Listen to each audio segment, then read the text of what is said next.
5 ഗ്ലാസോ 6 ഗ്ലാസോ ഉണ്ടാവും. അതിങ്ങനെ മാറി മാറി എല്ലാവരും കൂടെ കുടിച്ചോണ്ടിരിക്കുന്ന പരിപാടി. അപ്പൊ അതിനകത്ത് നമുക്ക് ഇത് കൊണ്ടുതരാൻ വന്നൊരു സ്ത്രീ, ഞാൻ കുറെ കഴിഞ്ഞ് എന്റെ ഭാര്യ, അവരാണ് പ്രൊഡ്യൂസർ.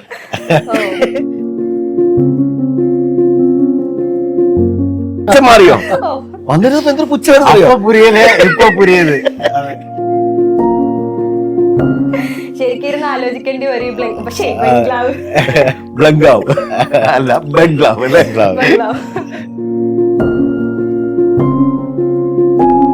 അപ്പൊ എല്ലാവർക്കും നമസ്കാരം. ഇന്ന് നമ്മുടെ സ്റ്റുഡിയോയിലുള്ളത് ദ മലബാർ ടൈൽസ് എന്ന സിനിമയിലെ പ്രധാന കഥാപാത്രങ്ങളായിട്ടുള്ള പ്രദീപ് ബാലൻ സാറും ദേവേന്ദ്രനാഥ് സാറുമാണ്. നമസ്കാരം. അപ്പൊ നമുക്ക് സിനിമയുടെ കൂടുതൽ വിശേഷങ്ങളിലേക്ക് പോകാം. എങ്ങനെയാണ് ഇത് മലബാർ ടൈൽസ് എന്ന് പറയുന്നൊരു സിനിമ? എന്താണ് ഇത്? ഒരു 5 സിനിമകൾ ചേർന്നിട്ടുള്ള ഒരു ആന്തോളജി സിനിമയാണ്.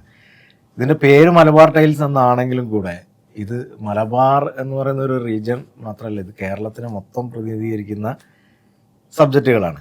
ഈ 5 സിനിമ എന്ന് പറയുന്ന ഒരു സിനിമ മറ്റൊരു സിനിമയുമായിട്ട് ഒരു ബന്ധമില്ലാത്ത 5 കഥകളാണ് ഈ സിനിമ. ഇതിൻ്റെ റൈറ്ററും ഇതിൻ്റെ ഡയറക്ടറും ഇതിൻ്റെ പ്രൊഡ്യൂസറും എല്ലാം ഒരാൾ തന്നെയാണ്, ശ്രീ അനിൽ കുഞ്ഞപ്പൻ സാറ്. അതിൽ ബംഗ്ലാവ് എന്ന് പറയുന്നൊരു മൂവിയുണ്ട്, അതാണ് ഞാനും ദേവൻ ചേട്ടനും ചെയ്തിട്ടുള്ളത്. ഇതിൽ എൻ്റെ കഥാപാത്രത്തിന് പേരില്ല, പക്ഷേ ഞാൻ അറിയപ്പെടുന്നത് ഇദ്ദേഹത്തിൻ്റെ പേരിലൂടെയാണ്. ഇദ്ദേഹം ചെയ്യുന്ന പ്രസാദേട്ടൻ എന്ന് പറയുന്നൊരു ക്യാരക്ടറുണ്ട്. ഇപ്പൊ മനസ്സിലായില്ലേ ആദ്യത്തെ ചോദ്യം തരുന്ന? മനസ്സിലായി. അതെ. പക്ഷെ അതൊരു പേരില്ലാത്തൊരു കഥാപാത്രം പേരുള്ളൊരു കഥാപാത്രത്തിന്റെ പേരിലാണ് അറിയപ്പെടുന്നത്. കുറെ കോംപ്ലിക്കേഷൻസ് ഉണ്ട്. ഫസ്റ്റ് തന്നെ കോംപ്ലിക്കേഷൻ ആണ്. അതെ അതെ അതെ. ഞാനിവിടെ ഇരുന്ന് ആദ്യമേ ഈ ഇന്റർവ്യൂ തുടങ്ങുന്നതിന് മുമ്പ് ഹർഷ ഇങ്ങനെ വന്നിരിക്കുന്നു. അപ്പൊ താങ്കൾ കുറച്ചു നേരം ബിസി ആയിരുന്നു, ഫോണിലായിരുന്നു. അപ്പൊ ഞാനിങ്ങനെ കുറച്ചു നേരം ഇങ്ങനെ ആലോചിച്ചിരുന്നു. എന്നിട്ട് ഞാൻ താങ്കൾ ഫോൺ ചെയ്ത് വെച്ചപ്പോ ഞാൻ ആദ്യം ചോദിച്ചത് ഞാൻ എൻ്റെ കഥാപാത്രത്തിന്റെ പേര് മറന്നുപോയി. പേര് മറന്നു കഴിഞ്ഞപ്പോൾ ഹർഷ വളരെ പുച്ഛത്തോടെ അവിടെ ഇരുന്ന് ചിരിച്ചു. സിനിമയിലെ പ്രൊമോഷന് വന്നിരിക്കുന്ന 2 നടന്മാർ പേര് പോലും കഥാപാത്രത്തിന്റെ തിരിച്ചറിയാൻ പറ്റാത്ത ഇതാണ്. നിങ്ങൾ തിരക്കായത് ഇവിടെ കുഴപ്പമില്ലല്ലോ. അല്ല, ഇതാണ് ബംഗ്ലാവിന്റെ കഥ. ഒരു പേരുകാരൻ, ഒരു പേരുണ്ട്, എല്ലാവർക്കും പേരുകളുണ്ട്. പക്ഷെ പേരുകളുള്ള സ്ഥലത്ത് നമ്മളില്ലെങ്കിലോ, ആ പേരുകൾ വേറെ ആരോ ഉപയോഗിച്ചെങ്കിലോ, അപ്പൊ നമ്മൾ നമ്മുടെ പേരുകൾ മറക്കുമ്പോൾ, നമ്മൾ നമ്മുടെ സ്ഥലം മറക്കുമ്പോൾ, വീട് മറക്കുമ്പോൾ ഏറ്റെടുക്കാൻ വേറെ ആൾക്കാരുണ്ടാവും എന്ന് പറയുന്നതാണ് ഈ പടത്തിന്റെ. ഹർഷ ഇപ്പൊ ക്ലിയർ ആയില്ലേ? ആ പുച്ഛം മാറിയില്ലേ? ആ പുച്ഛം മാറിയോ? വന്നിരുന്നപ്പോ എന്തൊരു പുച്ഛമായിരുന്നു പുരിയല് ഇപ്പൊ പുരിയത്. പക്ഷെ എനിക്ക് തോന്നുന്നു തിരിച്ചാണ് കുറച്ചുകൂടെ നല്ലത്. നേരത്തെ എനിക്ക് കുറച്ചുകൂടെ റിലേ ഉണ്ടായിരുന്നു. അതാണ് ഇപ്പൊ സിനിമ. അതാണ് സിനിമയിലെ ഒരു സിനിമ. അതായത് പറഞ്ഞല്ലോ 5 സിനിമകളാണ്. അപ്പൊ അതില് പിന്നെ മാത്രമല്ല ഈ സിനിമ ഇത് ഈ ഒരു സബ്ജക്റ്റാണ്. സബ്ജക്ട് പിന്നെ മാത്രമല്ല നമ്മൾ എന്താ പറയുക, നമ്മൾ കേരളത്തിൽ താമസിക്കുന്ന ആളുകൾ, ഇപ്പൊ നമുക്കറിയാം കേരളത്തിൽ ഒരു കാലത്ത് കുറെ ഗൾഫിൽ താമസിക്കുന്ന ആൾക്കാരുണ്ടായിരുന്നു. ഇപ്പൊ അത് മാറി. ഇപ്പൊ നമുക്ക് ഗൾഫ് മാത്രമല്ല, UK ഉണ്ട്, അല്ലെങ്കിൽ യൂറോപ്പ് ഉണ്ട്, കാനഡ ഉണ്ട്, അമേരിക്ക ഉണ്ട്, അങ്ങനെ പല സ്ഥലങ്ങളിൽ താമസിക്കുന്ന പല ഭാഗങ്ങളിൽ താമസിക്കുന്ന ആളുകൾ. പ്രത്യേകിച്ച് കേരളം എന്ന് പറയുന്നത് ഒരു അടച്ചിടപ്പെട്ട കുറെ വീടുകളുള്ള, പിന്നെ പലതരത്തിലുള്ള പ്രശ്നങ്ങളെ അഭിമുഖീകരിക്കുന്ന ആളുകളായി മാറുന്നുണ്ട് നമ്മൾ. ഇപ്പം വീട്ടിൽ ഒറ്റയ്ക്കിരിക്കുന്ന അപ്പനും അമ്മയും മാത്രം ഉള്ള വീടുകൾ, അങ്ങനെ വീടുകൾ മാത്രമുള്ള വീടുകൾ, ആളുകളില്ലാത്ത നാടുകൾ, വേറെ ഏതൊക്കെയോ ആളുകൾ വന്ന് താമസിക്കുന്ന സ്ഥലങ്ങളൊക്കെ ആയി മാറി. നമ്മൾ കേരളത്തിൽ കുറെ കാലം പണ്ടൊന്നും കണ്ടിട്ടില്ലാത്ത ഒരു സാധനം കഴിഞ്ഞ കുറച്ചു കാലമായിട്ട് വേറൊരു കേരളത്തിൽ നമ്മൾ കാണുന്നുണ്ട്. ശരിക്കും പറഞ്ഞാൽ മലബാർ ടൈൽസ് 5 കഥകളിലൂടെ 5 സിനിമകളിലൂടെ നമ്മളൊക്കെ കണ്ടുപോകുന്ന കുറെ കാര്യങ്ങളെയാണ്, അല്ലെങ്കിൽ ഇതൊക്കെയാണ് വിഷയങ്ങൾ. അപ്പോൾ മലബാർ ടൈൽസിന് ഒരു കഥയല്ല, 5 കഥകളുണ്ട്. ഈ 5 കഥകൾ പക്ഷേ പല ആളുകൾക്ക് പലതരത്തിൽ കണക്ട് ചെയ്യാൻ പറ്റുന്ന രീതിയിൽ, 5000 തരത്തിൽ കണക്ട് ചെയ്യാൻ പറ്റുന്ന രീതിയിലുള്ള സാധ്യതകൾ വെച്ചിട്ടാണ് വരുന്നത്. പിന്നെ ഇതിനകത്ത് ത്രില്ലറുണ്ട്, കോമേഡിയൻ സാധനമുണ്ട്, കോമഡി ഉണ്ട്. എന്താണോ നിങ്ങൾക്ക് ഒരു സിനിമയിൽ നിന്ന് വേണ്ടത്. ഇപ്പൊ സിനിമയുടെ ഗ്രാഫ് അങ്ങനെയല്ലേ പോവാം. സിനിമ ഓരോരുത്തർക്കും ഓരോ ഇഷ്ടങ്ങളാണ്. ചിലത് ഇപ്പൊ നമ്മൾ പറയും ഭയങ്കര അതിവൈകാരികമായ രംഗങ്ങളുള്ള സിനിമകളുണ്ട്. ഇപ്പൊ ഈ അടുത്ത കാലത്ത് സിനിമകളെ കുറിച്ചുള്ള ഒരു പ്രശ്നം എന്താ വെച്ച് കഴിഞ്ഞാല് ഭയങ്കര ക്രൂവൽറ്റി കൂടുതലാണ്, ഭയങ്കര വയലൻസ് കൂടുതലാണ്. അപ്പൊ വയലൻസ് കൂടുതലാവുന്നു എന്ന് പറയുന്നിടത്ത് ചിലപ്പോൾ ആളുകൾക്ക് മാറാൻ എന്താ പറയുക, കാണാൻ പോകാൻ പറ്റില്ല എന്നൊക്കെ പറയുന്ന അവസ്ഥയുണ്ട്. പക്ഷെ ആളുകൾക്ക് കണക്ട് ചെയ്യാൻ പറ്റുന്ന, ഇമോഷണലി കണക്ട് ചെയ്യാൻ പറ്റുന്ന, അല്ലെ, അതെ. നമ്മുടെ ജീവിതത്തിൽ ഉള്ള സാധനങ്ങളുമായിട്ട് കണക്ട് ചെയ്യാൻ പറ്റുന്ന സിനിമകൾ എന്നും വിജയിച്ചിട്ടുണ്ട്. അങ്ങനെയുള്ള ചരിത്രം നമുക്ക് കേരളത്തിൽ ഇഷ്ടം പോലെയുണ്ട്. തീർച്ചയായിട്ടും. മലബാർ ടൈൽസിൽ ഈ പറയുന്ന എല്ലാം ഉണ്ട് എന്നുള്ളതാണ് അതിന്റെ ഒരു പ്രത്യേകത. അതെ. നിങ്ങൾക്ക് അതാണോ ഇഷ്ടം? അതുണ്ട് അതിനകത്ത്. ഏത് വേണം അത് അതുണ്ട്. ആർക്ക് ഏത് തരത്തിലാണ് എന്നാൽ ഈ സിനിമ ഒരു choose ഫുൾ ചെയ്യാം? പാക്ഡ് എല്ലാം ഉണ്ട് എന്ന് പറയുന്ന ഒരു സുഖം ഈ സിനിമയ്ക്കുണ്ട്. പിന്നെ ഈ സിനിമയ്ക്ക് ഒരു പ്രത്യേകത എന്ന് പറയുന്നത് ഇതൊരു ആഘോഷം സിനിമ എന്ന് പറയുന്ന ഒരുപാട് കാശിന്റെ ഒരു വലിയ സ്പേസ് ആണ് എന്നൊക്കെ നമ്മൾ കേട്ടിട്ടുണ്ട്. കാശുണ്ട്. പിന്നെ ഒരുപാട് വർഷങ്ങളായിട്ട് നമ്മളിപ്പോൾ ഈ അടുത്ത കാലത്തൊക്കെ നമ്മൾ സിനിമയെക്കുറിച്ച് പൊതുവെ കേട്ടുകൊണ്ടിരിക്കുന്ന ഒരുപാട് പരാതികളോ ഇല്ല ഇൻഡസ്ട്രിയിൽ സംസാര വിഷയങ്ങളായിട്ടുള്ള സംഭവങ്ങളൊക്കെ നമ്മളിങ്ങനെ നിൽക്കുമ്പോൾ സിനിമ എന്ന് പറയുന്നത് വേറെ സാധാരണക്കാരിൽ നിന്നൊക്കെ അകന്ന് വേറൊരു സാധനവും അങ്ങനെയാണല്ലോ ഇത് സിനിമാക്കാർ ഒരു പ്രത്യേക കാറ്റഗറി ഇതിനകത്ത് ഒരു പ്രത്യേകത സിനിമാക്കാർ ഇല്ല, ആ കാർ ഇല്ല, ആ കാർ ഉണ്ടായിരുന്നില്ല എന്നുള്ളത്. ഇത് വളരെ ഒരു ഫാമിലി പ്രൊജക്ട് എന്നൊക്കെ പറയുന്ന പോലെ ഇതിലൊരു സംവിധായകൻ, നേരത്തെ പറഞ്ഞില്ല അനിൽ കുഞ്ഞപ്പൻ എന്ന് പറയുന്ന സംവിധായകനും ഡോക്ടർ പ്രീത, പിന്നെ അവരുടെ മകളും അനുപ്രിയ, ഇവർ 3 പേരും ഒരു ബോംബെ സെറ്റിൽഡ് ആയിട്ടുള്ള ഒരാളാണ്. അവർ കുടുംബം വന്നിട്ട് ഒരു സിനിമ എടുക്കാൻ വേണ്ടിയിട്ട് ഒരു കുടുംബം ഒന്നിച്ച് നിൽക്കുക എന്ന് പറയുന്നുണ്ട്. ഒരു കുടുംബ ചിത്രം എടുത്തു. അപ്പൊ ഞങ്ങള് സെറ്റിലൊക്കെ പോകുമ്പോൾ എനിക്ക് അനിൽ കുഞ്ഞപ്പനൊന്നും എനിക്ക് അറിയത്തില്ലായിരുന്നു. ആരോ പറഞ്ഞു അനിൽ കുഞ്ഞപ്പൻ ബോംബെന്ന് വന്നിട്ടുള്ള ഏതൊരാൾ ഒരു സിനിമ എടുക്കാൻ, എനിക്ക് ഷോർട്ട് ഫിലിംസിൽ നമ്മുടെ പണി വേറെയാണ്, ഞാനൊരു ആക്ടിംഗ് ട്രെയിനറാണ്. അപ്പോൾ അഭിനയിക്കാൻ പ്രത്യേകിച്ച് താല്പര്യമൊന്നും ഇല്ലാത്തതുകൊണ്ട് മാറിയിരിക്കുകയാണ്. അപ്പൊ ഇതിനകത്ത് തന്നെ കവിതകൾ എഴുതിയ ഒരു സിനിമയിൽ അഭിനയിച്ച സുബിനി എന്ന് പറയുന്ന ഒരു സുഹൃത്തുണ്ട് നമ്മുടെ. സുബിനിയാണ് നമ്മളെ ഇതിനകത്തേക്ക് തള്ളിയിട്ടത് പറഞ്ഞത് നല്ലൊരു മനുഷ്യന്റെ ഒരുപാട് കാലത്തെ ആഗ്രഹം ആണ് സംഭവിക്കാൻ പോകുന്നത്. ഏതോ സിനിമ പ്രാന്തൻ അങ്ങനെ ആയിരിക്കുമല്ലോ. പക്ഷെ ഇദ്ദേഹത്തെ കോഴിക്കോട് വെച്ച് കണ്ട് കഴിഞ്ഞപ്പോഴേ അദ്ദേഹത്തിന്റെ ഒരു അപ്രോച്ച് നമ്മളോടൊക്കെ ഈ ആൾക്കാരോട് മിണ്ടുന്നതിനൊരു സുഖം ഉണ്ടല്ലോ. ആ സുഖം വളരെ കുറച്ചാ കിട്ടുന്നത്. ഇപ്പൊ പ്രദീപ് അവിടെ ചെന്ന് കഴിഞ്ഞപ്പോഴാണ് ഈ പ്രദീപിനെ പോലുള്ള കുറെ ടീംസ് അവിടെ വന്നുപെട്ടെ. ഇങ്ങനെ നമുക്ക് മിണ്ടാൻ പറ്റുന്ന കാര്യങ്ങളെ കമ്മ്യൂണിക്കേറ്റ് ചെയ്യാൻ പറ്റുന്ന ഒരു ഗ്രൂപ്പിനെയാണ് അദ്ദേഹം കണ്ടെത്തിയിരിക്കുന്നത്. അത് നടന്മാർ ഒരുപാട് വേറെ തരത്തിലൊക്കെ എക്സ്പോഷറുള്ള ഒരുപാട് നടന്മാർ അതിനകത്തുണ്ട്. ഒരുപാട് ഈ സിനിമകളിൽ ഇതുവരെ അഭിനയിച്ചിട്ടില്ലാത്ത ആൾക്കാരുണ്ട്. അപ്പൊ കുറെ എന്താ പറയാ ആഗ്രഹങ്ങളുള്ള സമാന മനസ്കരായ കുറെ ആളുകളെ ഒന്നിച്ച് ചേർക്കുന്ന ഒരു കുടുംബത്തിനെ അവിടെ ചെല്ലുമ്പോൾ ഞങ്ങൾക്ക് ആദ്യം ചായക്ക് ഇഡ്ഡലി കൊണ്ടു തരുമ്പോൾ ഇഡ്ഡലിക്ക് സാമ്പാർ ഒഴിക്കാൻ വേണ്ടി ഒരു ലേഡി വരുന്നു. പ്രൊഡക്ഷൻ ഒന്നുമില്ല, ഇവരെന്നെയാണ് പ്രൊഡക്ഷൻ ഒന്നുമില്ല. നമ്മൾ രാവിലെ പോകും ചായ, കുപ്പി ഗ്ലാസ്സിൽ ചായ, സ്റ്റീൽ ഗ്ലാസ്സിൽ ചായ, പേപ്പർ ഗ്ലാസ്സിൽ ചായ, ഇങ്ങനത്തെ ചായ ഒന്നുമില്ല. ആ പാടെ ഒറ്റ ഗ്ലാസ് ഉണ്ടായിരുന്നു. അത് തന്നെ നമ്മൾ മാറി ഒരു 5 ഗ്ലാസോ 6 ഗ്ലാസോ ഉണ്ടാവും. അതിങ്ങനെ മാറി എല്ലാവരും കൂടെ കുടിച്ചുകൊണ്ടിരിക്കുന്ന പരിപാടി. അപ്പൊ അതിനകത്ത് നമുക്ക് ഇത് കൊണ്ടുതരാൻ വന്നൊരു സ്ത്രീ ഞാൻ കുറെ കഴിഞ്ഞ് എന്റെ ഭാര്യയാണ്, അവരാണ് പ്രൊഡ്യൂസർ.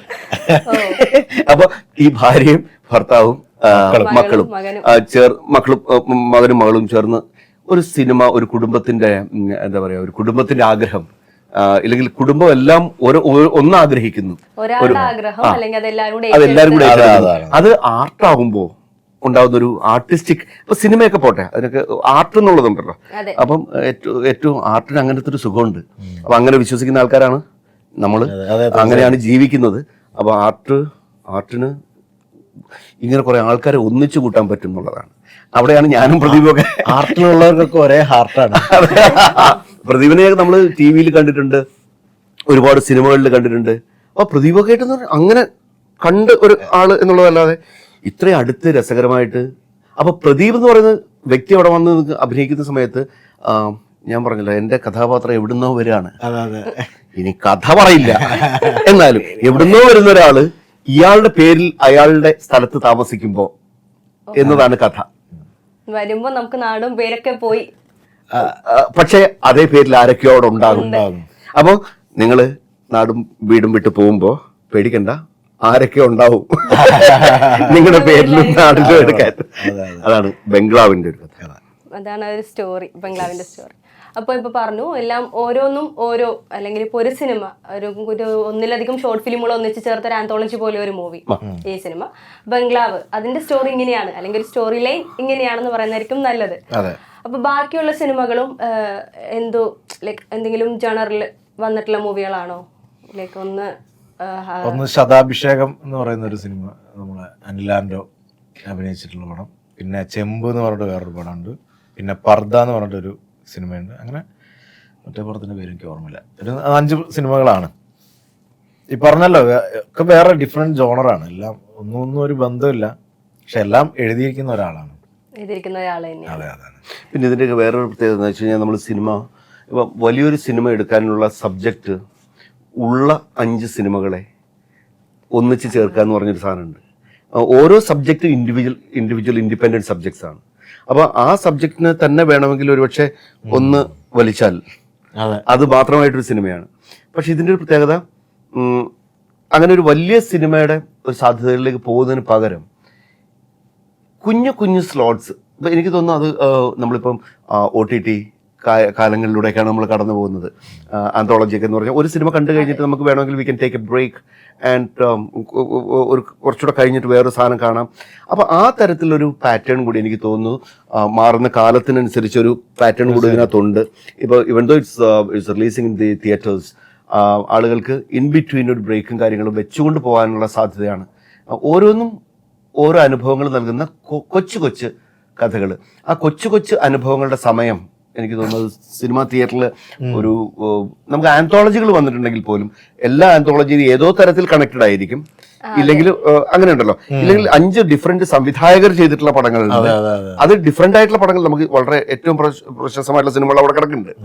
ഇല്ലെങ്കിൽ ഏതോ തരത്തിൽ ഏതൊക്കെയോ കഥാപാത്രങ്ങൾ കണക്റ്റഡ് ആയിട്ടുള്ള പടങ്ങളുണ്ട്. ഇതൊക്കെ നിൽക്കുമ്പോൾ പോലും ഒരു സംവിധായകൻ ഒരു എഴുത്തുകാരൻ ചെയ്യുന്ന 5 സിനിമകൾ എനിക്ക് തോന്നുന്നു that is the difference between the other anthologies and Malabar Tales. ഞാൻ അത് ചോദിക്കാൻ വരുവായിരുന്നു, ഈ 5 സ്റ്റോറി തമ്മിൽ എന്തെങ്കിലും ഒരു കണക്ഷൻ ഉണ്ടോ എന്ന്. അതില്ലാതെ ഭംഗിയായിട്ട് പറഞ്ഞു. ഇല്ല, കണക്ഷൻ ഇല്ല എന്നുള്ളതാണ്. നമ്മൾ ജീവിതത്തിൽ അങ്ങനെയല്ലേ, നമ്മൾ ബസ്സിറങ്ങുമ്പോൾ ചിന്തിക്കുന്ന കാര്യങ്ങൾ വേറെ ആയിരിക്കും, അത് കഴിഞ്ഞ് വീട്ടിൽ വരുമ്പോൾ സംഭവിക്കുന്ന കാര്യങ്ങൾ വേറെ ആയിരിക്കും. അപ്പോൾ ഈ കമ്പാർട്ട്മെന്റലൈസ്ഡ് ആയിട്ടുള്ള സംഭവം ജീവിതത്തിൽ കണ്ടിന്യൂറ്റി ഉണ്ടെന്നൊക്കെ ആൾക്കാർ പറയുന്നുണ്ടെങ്കിൽ എനിക്ക് തോന്നുന്നത് എനിക്ക് ചെറിയ പ്രശ്നമുണ്ട് കേട്ടോ. ഈ ജീവിതത്തിൽ അങ്ങനെ ഒരു കണ്ടിന്യൂറ്റി ഒന്നും ഇല്ല. നമ്മളിപ്പോൾ ചിന്തിക്കുന്നതല്ല കുറച്ച് കഴിയുമ്പോൾ ചിന്തിക്കുന്നത്. അപ്പോൾ അതിന്ന് കംപ്ലീറ്റ്ലി കട്ട് ചെയ്തിട്ട് വേറെ എന്തൊരു സാധനം സംഭവിച്ചുകൊണ്ടിരിക്കുമ്പോൾ അത് ആർട്ടിലേക്ക് വരുന്ന ഒരു ഒരു സിനിമ എന്ന് പറയുന്ന ഒരു പാറ്റേണിൽ വരുമ്പോൾ നമുക്ക് എഗെയിൻ സിനിമയ്ക്ക് നമ്മൾ ഒരുപാട് കാലമായിട്ട് കണ്ടിട്ടുള്ള ഒരു രീതിയുണ്ട്. അതിനങ്ങനെ ഒരു ആദ്യ മധ്യാന്തം ഉണ്ടാവണം, അതിനങ്ങനെ തുടക്കത്തിൽ നിന്ന് പോയി ഒരു ക്ലൈമാക്സിലെത്തി അതിങ്ങനെ ആന്റി ക്ലൈമാക്സ് ഒന്നും ഇപ്പോൾ പല പടങ്ങളിലും ഇല്ല. അപ്പോൾ ഓരോ കാലത്തിനനുസരിച്ച് സിനിമകൾ കഥ പറഞ്ഞു വന്നിട്ടുണ്ട്. അങ്ങനെയാണെങ്കിൽ ഈ പടം എനിക്ക് തോന്നുന്നു ഒരു ഇത്തിരി അക്കാഡമിക് ഇൻട്രസ്റ്റ് കൂടി വെച്ചുകൊണ്ട് ഞാൻ പറയാം. ഞാൻ എൻ്റെ ബേസിക് ഐഡിയ, ഞാൻ സിനിമ അഭിനയത്തെക്കാൾ കൂടുതൽ എൻ്റെ പരിപാടി കാസ്റ്റിങ്ങും ഡയറക്ഷനും എന്താ പറയുക ആക്ടിങ് ട്രെയിനിങ്ങും ഇല്ലെങ്കിൽ അക്കാഡമിക്സ് ലൈനിൽ പോവാണ്.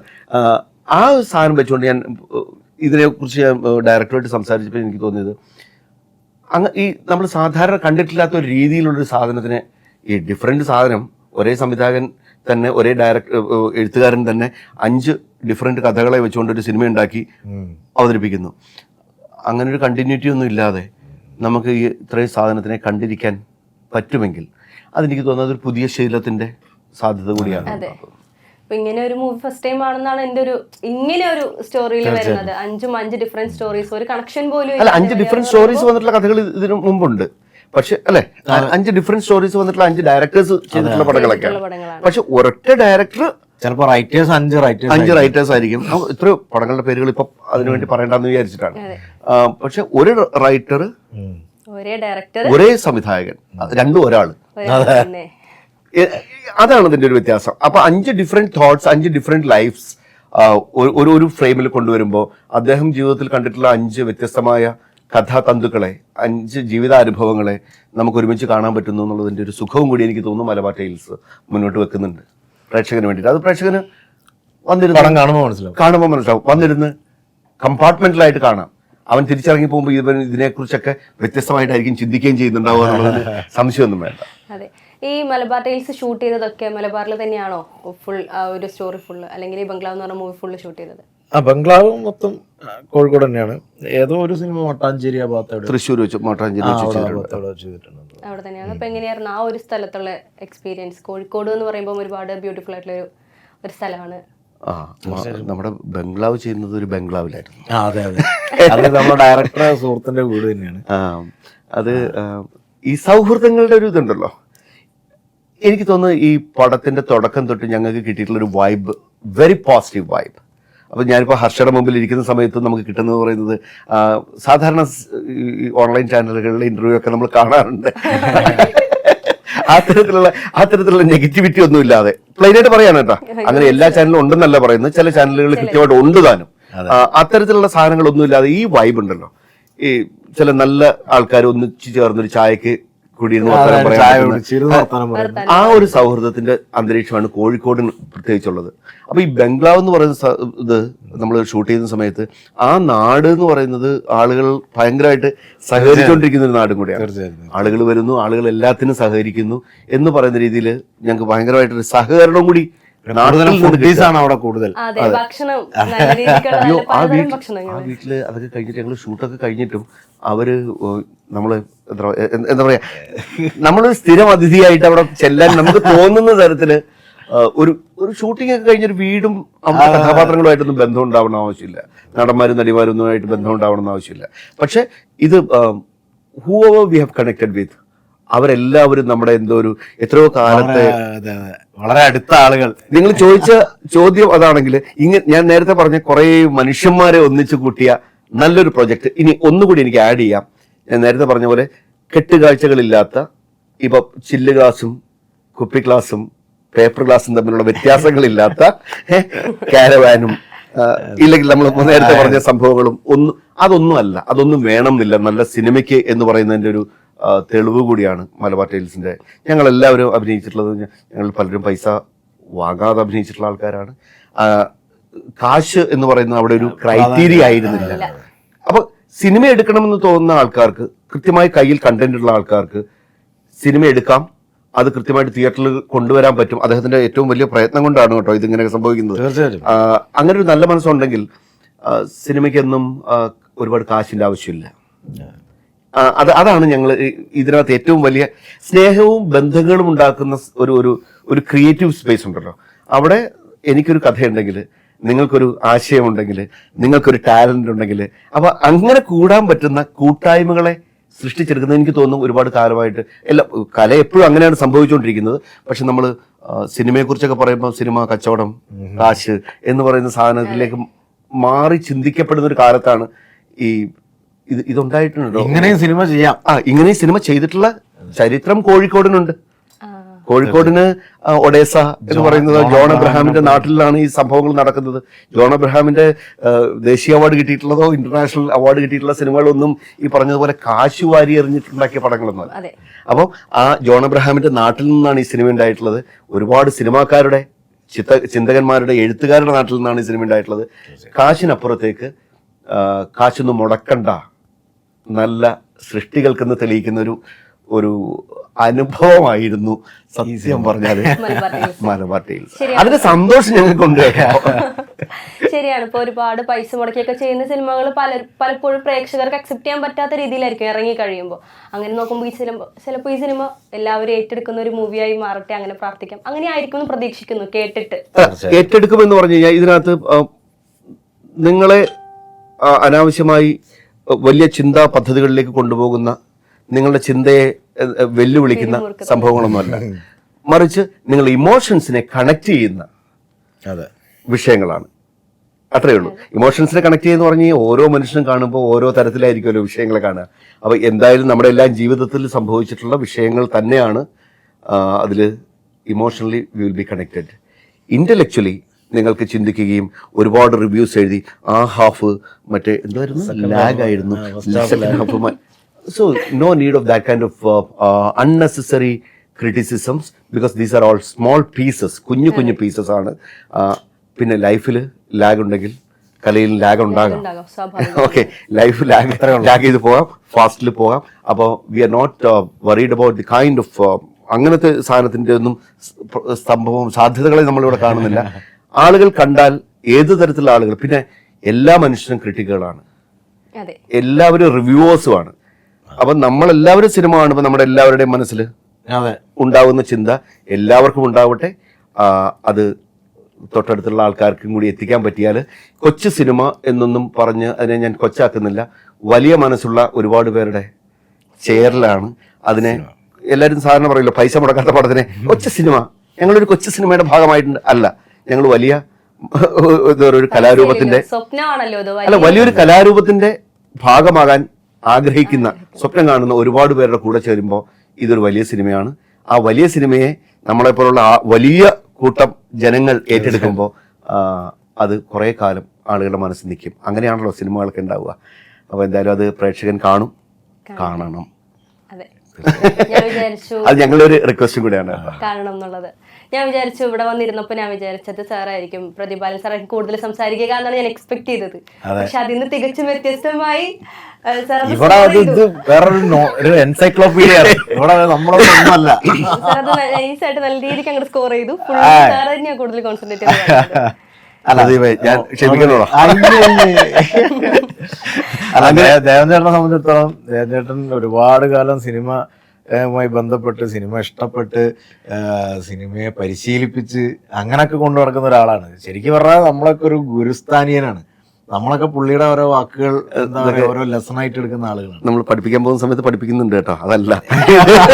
പക്ഷെ ഇതൊക്കെ നമുക്ക് അങ്ങോട്ടും ഇങ്ങോട്ടും എത്രയോ പഠിക്കാനുണ്ട് അല്ലേ. ഞാൻ ഹർഷ നമ്മുടെ മുന്നിലിരിക്കുന്ന സമയത്ത് സാധാരണ ഞാൻ വല്ലപ്പോഴും നമ്മൾ റീൽസ് ഒക്കെ കടന്നു പോകുന്ന സമയത്ത് ഇതെല്ലാവരെയും പറയല്ല, ഉണ്ടാകുന്ന അൺനെസസറി ക്വസ്റ്റ്യൻസിനപ്പുറത്തേക്ക് സബ്ജക്റ്റിൽ നിന്ന് ഒരാൾ ഒരു, ഞാൻ സത്യം പറയാലോ, ഇവിടെ വരുമ്പോൾ ഞാൻ ഓൺലൈൻ പ്രശ്നമുള്ള ഒരാളാണ്. പക്ഷെ ഞാൻ ഈ ഹർഷ പറഞ്ഞ പോലെ കുറച്ച് ആശങ്കയിലാണ് വന്നപ്പോഴും ഹർഷ നമ്മളെ ഒന്നും മൈൻഡ് ചെയ്യുന്നില്ല, ആരാണ്. പക്ഷെ you have done very nicely. ഇത് ഞങ്ങൾക്ക് ഒരു എക്സ്റ്റൻഷൻ കൂടിയാണ്, മലബാർ ടെയിൽസിന്റെ ഒരു എക്സ്റ്റൻഷൻ ആണ്. ഞങ്ങളുടെ മുമ്പിലിരിക്കുന്ന 3 പേര്, ഞങ്ങളുടെ 2 camera presenter. So thank you so much. Let the vibe goes out and spread everywhere. അപ്പൊ ഇത്ര സമയം ഞങ്ങൾക്ക് വേണ്ടിയിട്ട്, ഈ സിനിമക്ക് വേണ്ടിയിട്ട് പറഞ്ഞതിന് ഒരുപാട് താങ്ക്സ്. നന്ദി. ഓ താങ്ക് യു സോ മച്ച്. ഇനി ഇരുന്ന് ആലോചിക്കൂ. ആലോചിക്കുന്നത് എന്ത് ശരിക്കും ഇരുന്ന് ആലോചിക്കേണ്ടി വരും. പക്ഷേ ബ്ലങ്കാവ് അല്ല, ബംഗ്ലാവ്. ഓക്കെ, അപ്പൊ thank you so much. Thank you.